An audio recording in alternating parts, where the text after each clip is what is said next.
My name is Ada, and I am 52 years old. I built my catering business from nothing here in Ohio, working 18-hour days until my hands cracked and my back ached. This Christmas morning changed everything when my doorbell rang unexpectedly. Standing on my porch after 28 years of complete silence was my son Marcus. 28 years of returned letters, blocked phone calls, and ignored birthdays. Now here he stood with that familiar smile, the same one he used as a child when he wanted something special. My heart raced between the desperate hope of a mother and the cold wisdom of a woman who had learned painful truths about people who only love you when you become useful. Before we dive into what really happened that Christmas day and why my will was already sealed against him, let me know in the comments where you are watching from today. Please hit that like button and subscribe for more real-life stories that matter. You will not believe how this reunion unfolded and what I discovered about family money and the price of forgiveness. Looking back, I can still feel the overwhelming joy I experienced when Marcus was born. I was 24 young and full of dreams about the kind of mother I wanted to be. Those early years were magical in ways that only a mother can understand. Every night, I would tuck him into his little bed and tell him stories about brave knights who rescued kingdoms and dragons who turned out to be misunderstood creatures just looking for friendship. Saturday mornings became our special tradition. We would make pancakes together in my tiny kitchen, and Marcus would stand on a wooden step stool, carefully measuring flour while I guided his small hands. The batter would end up everywhere except the bowl covering his pajamas and my apron, but his laughter made every mess worth cleaning up. Those pancakes never tasted as good as the ones we made together, even though the recipe never changed. I remember teaching him to ride his first bicycle in Riverside Park. The sun was setting behind the oak trees, casting long shadows across the grass, as I ran alongside him, one hand on the seat and the other on his back. When I finally let go and watched him pedal away on his own, tears streamed down my face. Not from sadness, but from pure pride at seeing my little boy discover his own strength and independence. Money was always tight, but I made sure Marcus never felt deprived of opportunities. I worked double shifts at Murphy's Diner, serving coffee and pie to truckers and late-night customers, saving every tip to pay for his baseball equipment. His Little League uniform cost more than I spent on groceries in a week, but seeing him in that crisp white jersey with his name embroidered on the back made every sacrifice worthwhile. Music became his passion when he turned 8. Mrs. Peterson from down the hall had an old piano she was willing to sell for $50, and I scraped together that money by skipping lunches for 3 weeks. Marcus had natural talent that amazed everyone who heard him play. His fingers would dance across the keys with confidence that seemed impossible for someone so young. His first piano recital arrived when he was 10. I bought my first real dress in years specifically for that occasion, a navy blue dress with small pearl buttons that I found marked down at the department store. Sitting in that auditorium watching my son play Beethoven's Für Elise with trembling fingers, I felt like the richest woman in the world. His performance was flawless, and when he took his bow, our eyes met across the crowded room. He smiled that genuine, loving smile that made all my hard work feel like nothing. David, his father, left when Marcus was 8 years old. The divorce papers cited irreconcilable differences, but the truth was simpler and more painful. David had found someone else, someone without the responsibilities and struggles that came with raising a child on a waitress's salary. He promised Marcus they would spend weekends together. That distance would not change their relationship. Those promises faded quickly, replaced by occasional birthday cards and eventually complete silence. During those difficult months after David left, Marcus would ask when Daddy was coming home. I held him close and promised that we would be fine together, just the two of us. Love would be enough, I told him, and for many years it seemed like I was right. Marcus thrived despite his father's absence, excelling in both baseball and piano, maintaining excellent grades and showing kindness to everyone around him. Even as a teenager, Marcus remained affectionate and grateful. He would help me in the kitchen after school, chopping vegetables for dinner while telling me about his day. His dreams of becoming a professional musician filled our conversations, and I encouraged every ambitious thought. Nothing seemed impossible when we worked together toward his future, saving money for college and planning for the day when his talent would take him places I could only imagine. Everything started changing during Marcus's junior year of high school. The transformation was so gradual that I almost missed the early warning signs. He began spending increasing amounts of time with Bradley Hartwell, a classmate whose family lived in Willowbrook, the most prestigious neighborhood in our town. The Hartwells owned a chain of luxury car dealerships and lived in a mansion that looked like something from a magazine. The first crack in our relationship appeared when Marcus became embarrassed about our modest apartment above the bakery. We had lived there since he was 5, and it had always felt like home. The apartment was small but cozy, with sunlight streaming through the kitchen windows each morning, and the comforting smell of fresh bread wafting up from below.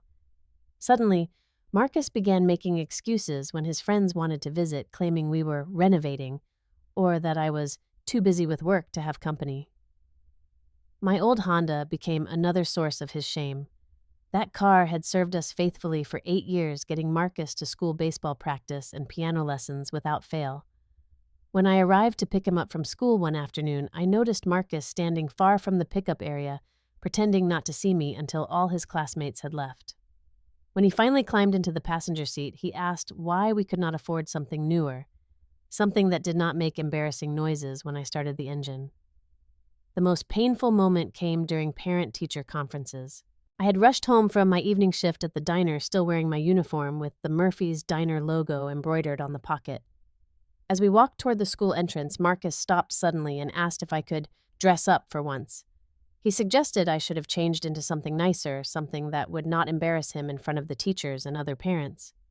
His words cut deeper than he could possibly understand.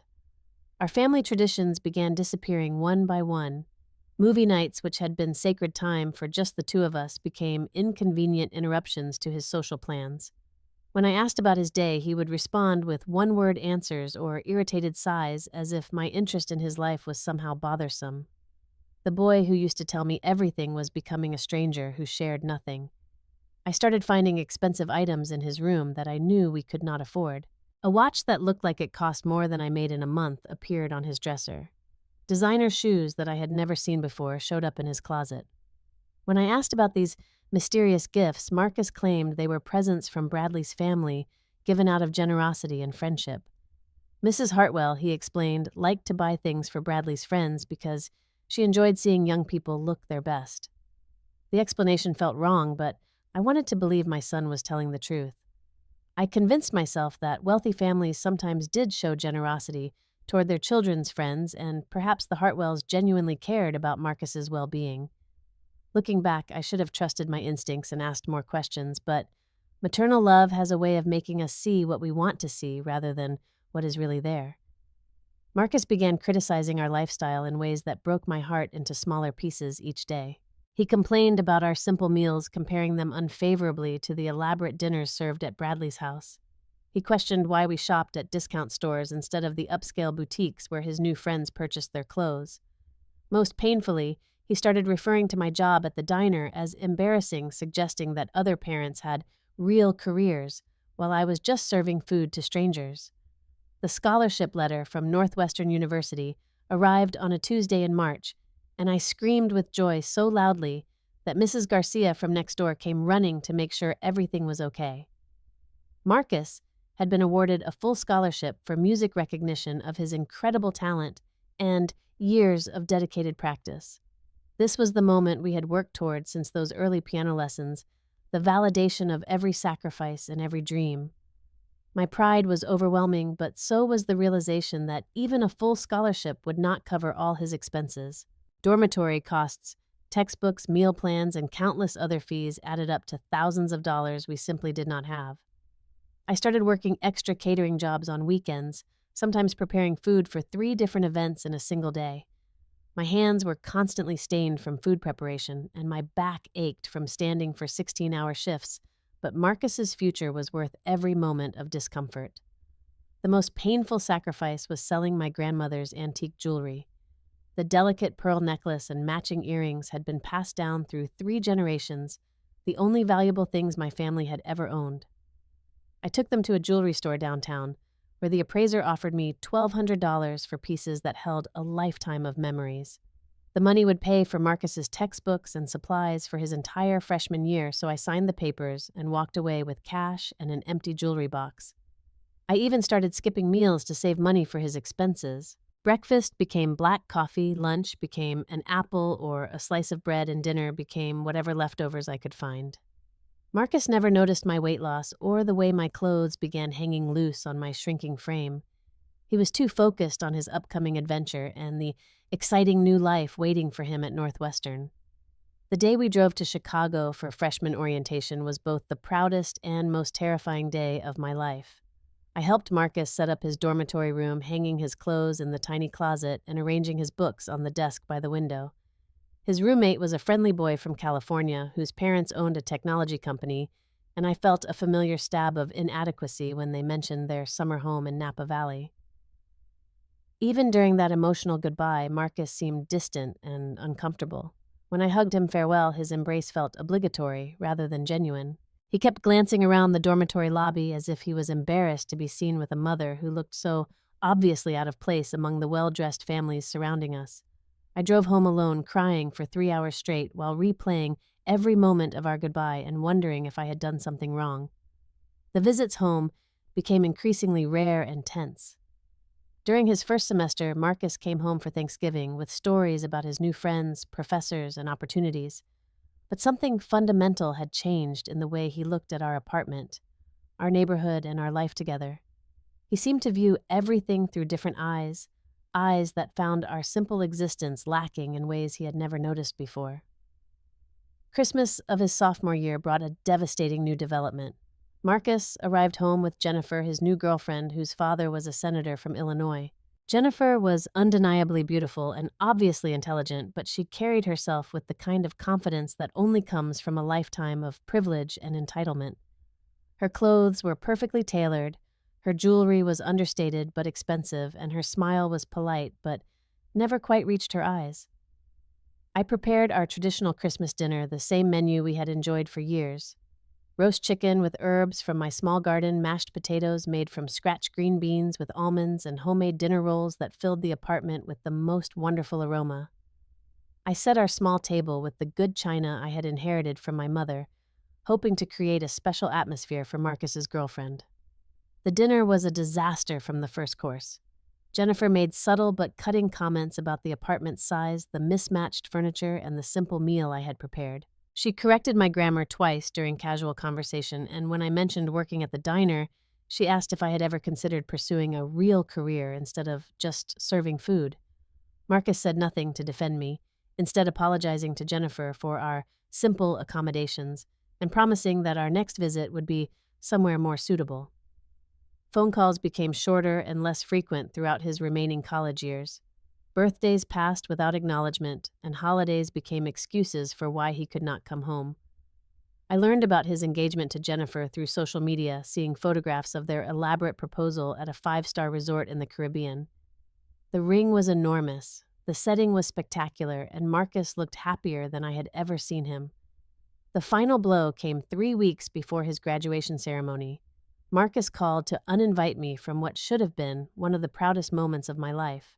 Jennifer's family had limited seating, he explained, and it would be awkward to explain my background to their social circle. The ceremony was formal, he said, requiring a certain level of sophistication that might make me uncomfortable. It would be better for everyone if I watched the live stream from home. I hung up the phone and sat in my kitchen for hours, staring at the wall where his school pictures had hung since kindergarten.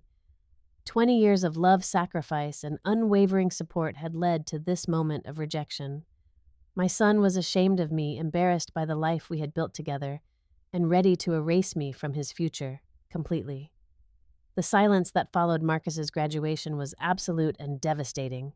I wrote letters that were returned unopened, sent cards to addresses that were no longer valid, and called phone numbers that had been disconnected. Every attempt to reach my son was met with a wall of rejection that seemed designed to erase my existence from his life completely. Through old neighbors who still had connections to Northwestern, I learned fragments of information about Marcus's new life. He had married Jennifer in an exclusive ceremony at her family's estate in the Hamptons, surrounded by politicians, business leaders, and society figures whose names I recognized from newspaper headlines.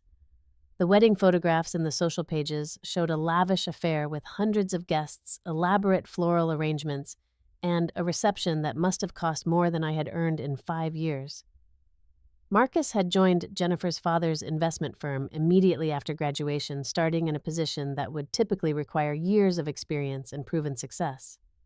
His rapid promotion through the company ranks was documented in business publications that I read obsessively, searching for any mention of my son's achievements. He moved to a luxury apartment in Manhattan, drove expensive cars, and appeared at charity galas wearing designer suits that cost more than most people's monthly salary. I hired a private investigator named Thomas Reed to provide updates about Marcus's life, paying $50 a month for reports that broke my heart while satisfying my desperate need to know about my son. Thomas discovered that Marcus and Jennifer had twin daughters named Charlotte and Sophia, beautiful little girls who were now 10 years old. My granddaughters were strangers to me, children whose faces I knew only from distant photographs and social media posts that I studied like precious artifacts.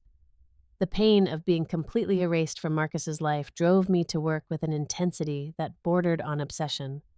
I threw myself into building my catering business, working 18-hour days and accepting every job offer that came my way. The physical exhaustion helped numb the emotional agony, and the gradual success of my business provided a sense of purpose that kept me moving forward through the darkest periods. Ada's Table started in my apartment kitchen, expanded to a small commercial space, and eventually grew into the premier catering service in our region. I hired employees who became like family, teaching them my recipes and sharing the joy of creating beautiful meals for special occasions. The business success felt hollow without Marcus to share it with, but it also proved that I was capable of building something meaningful with my own hands and determination. Holidays became the most difficult times when the absence of family felt most acute. I would prepare elaborate meals for my clients' celebrations while spending Christmas Eve alone in my apartment, surrounded by the silence that Marcus's absence had created. I developed a tradition of volunteering at the homeless shelter on Christmas Day, serving meals to people who had nowhere else to go, finding some comfort in caring for others who had also been forgotten by their families. I tried dating a few times, meeting kind men who expressed genuine interest in building a relationship. Robert Chen was an accountant who helped with my business finances, a gentle man who understood loss because he had also been abandoned by his adult children. We spent pleasant evenings together, sharing quiet dinners and conversations about books, travel, and dreams for the future. But I could never fully open my heart to love again, not while the Marcus-shaped wound remained unhealed. The loneliness was constant, a weight that I carried through every successful day and every sleepless night. I would drive past Northwestern University, sometimes hoping to catch a glimpse of Marcus during alumni events or campus visits, but he never appeared. I sent birthday cards to his office address for several years, never receiving acknowledgement, but continuing to mark each year of his life with messages of love that disappeared into silence. 28 years passed this way, with me building a successful life while carrying the constant ache of losing my son to shame and ambition. I learned to function around the grief like working around a permanent injury that never quite heals but becomes manageable over time. Success in business could not fill the empty space where my child's love used to live, but it provided proof that I had value beyond my role as Marcus's embarrassing mother. By the time I turned 50, Ada's Table had become the most sought-after catering service in Ohio.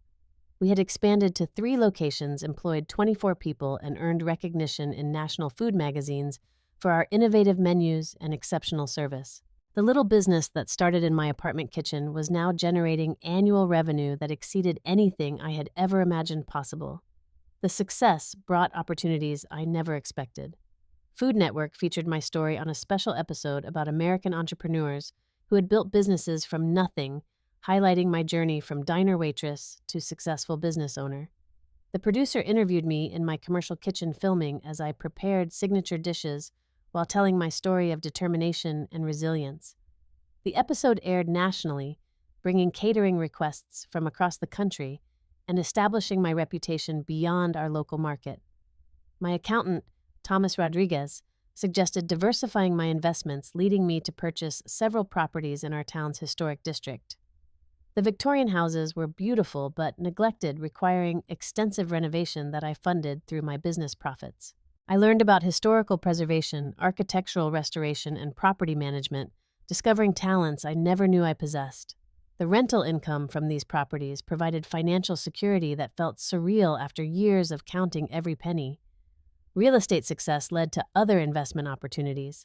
I purchased shares in local tech startups, invested in a boutique hotel downtown, and even bought partial ownership in a small chain of organic grocery stores.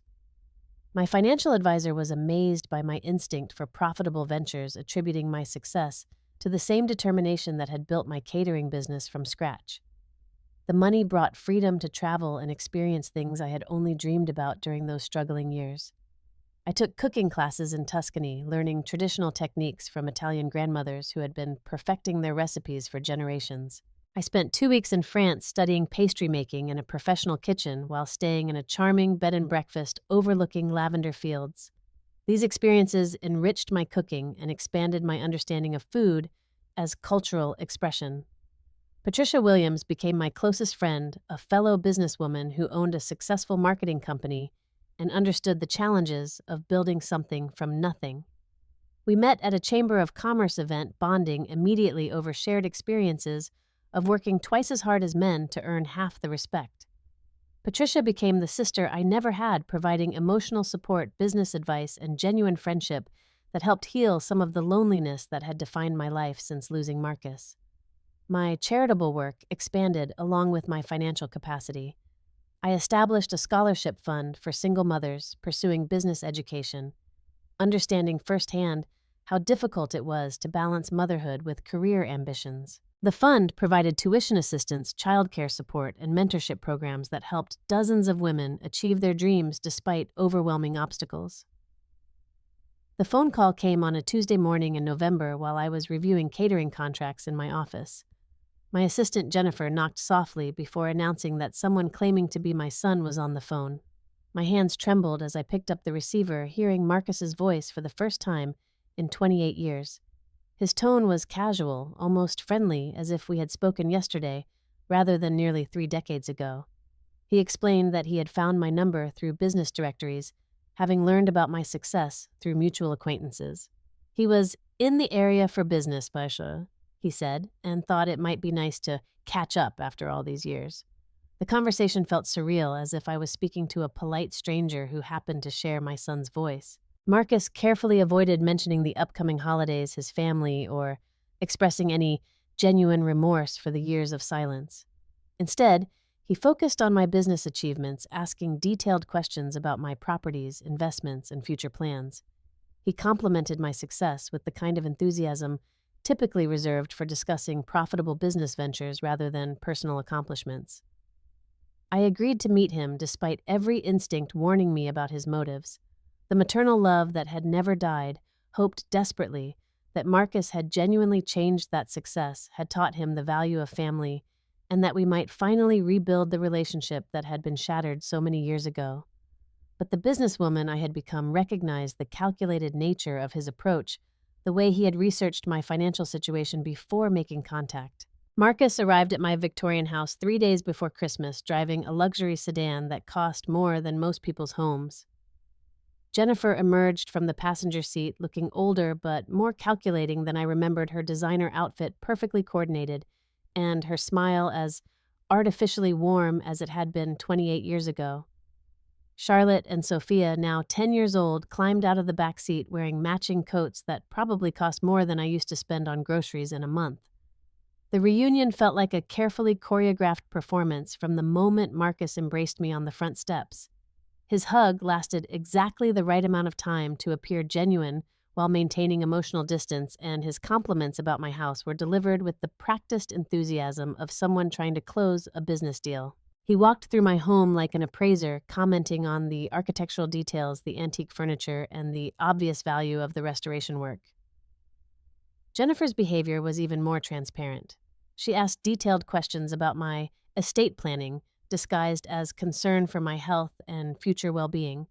She wondered aloud about my investment portfolio, my property holdings, and my plans for ensuring my legacy would benefit the people I cared about most. Her interest in my charitable work seemed genuine until she suggested that families should take priority over donations to strangers. The girls, Charlotte and Sophia, were beautiful children who had clearly been coached about their behavior during this visit. They called me Grandma, with practiced politeness, showing interest in my stories about their father's childhood while maintaining the emotional distance that suggested this was a performance rather than genuine connection. Their questions about my business sounded rehearsed, as if someone had prepared them to express fascination with my success. Christmas dinner became the setting for Marcus's most obvious manipulation. He prepared a speech about family reconciliation that sounded like a presentation he had rehearsed multiple times. He spoke about the importance of rebuilding relationships, healing old wounds, and creating new traditions that would benefit everyone involved. His words were carefully chosen to sound heartfelt, while avoiding any acknowledgement of his role in our estrangement. The conversation gradually shifted toward my financial situation with the subtlety of a sledgehammer. Marcus mentioned his investment firm's recent struggles, the challenging market conditions that had affected their clients, and the stress of maintaining their lifestyle during uncertain economic times. He spoke about Charlotte and Sophia's expensive private school education, their tutoring costs, and the financial pressure of providing opportunities that would prepare them for successful futures.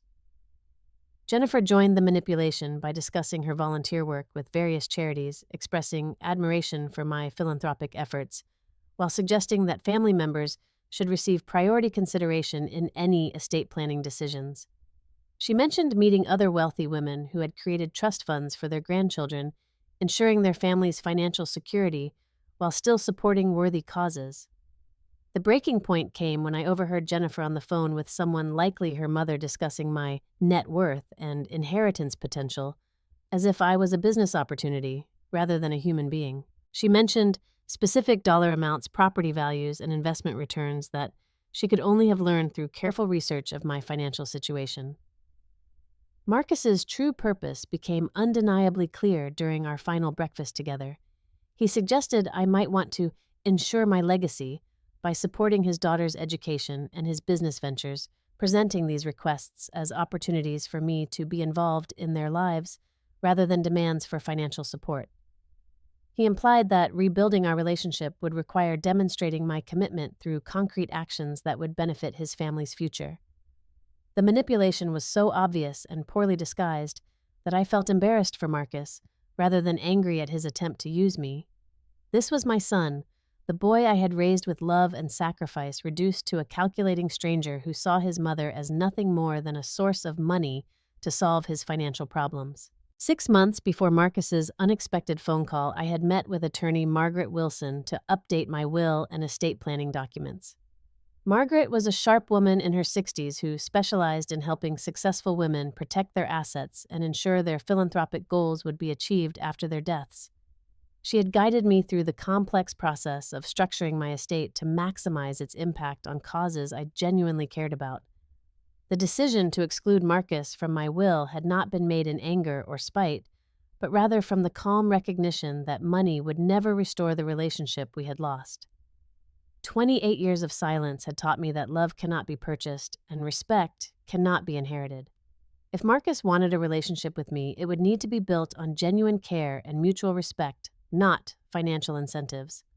My entire estate was structured to benefit organizations that reflected my values and experiences. The largest portion would establish a foundation providing scholarships for single mothers, pursuing business education, offering the kind of support I had desperately needed during Marcus's childhood. Homeless shelters would receive funding for meal programs, ensuring that people experiencing food insecurity would have access to nutritious, dignified dining experiences. Music education programs for underprivileged children would receive instruments, lessons, and performance opportunities, giving talented young people the chances Marcus had received through my sacrifices. The local community college would receive an endowment for their culinary arts program, providing equipment supplies and scholarship assistance for students pursuing careers in food service. My properties would be converted into affordable housing for low-income families, managed by a nonprofit organization with a proven track record of creating stable communities. The Victorian houses I had lovingly restored would provide beautiful, dignified homes for people who had been priced out of decent neighborhoods by gentrification and economic inequality. When Marcus finished his rehearsed speech about family reconciliation and financial opportunities, I calmly informed him about my estate planning decisions. I explained that my will had been finalized months ago, leaving my entire fortune to charitable organizations that would continue my work of supporting people who had been overlooked or abandoned by society. Marcus's mask finally slipped as the reality of his failed manipulation became clear. His carefully maintained composure dissolved into barely controlled anger, and he demanded to know how I could waste money on strangers instead of supporting my own family.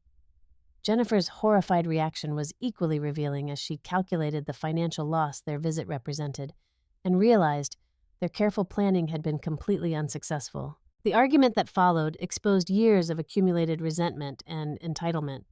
Marcus accused me of being vindictive and cruel, punishing him for choices he had made as a young man.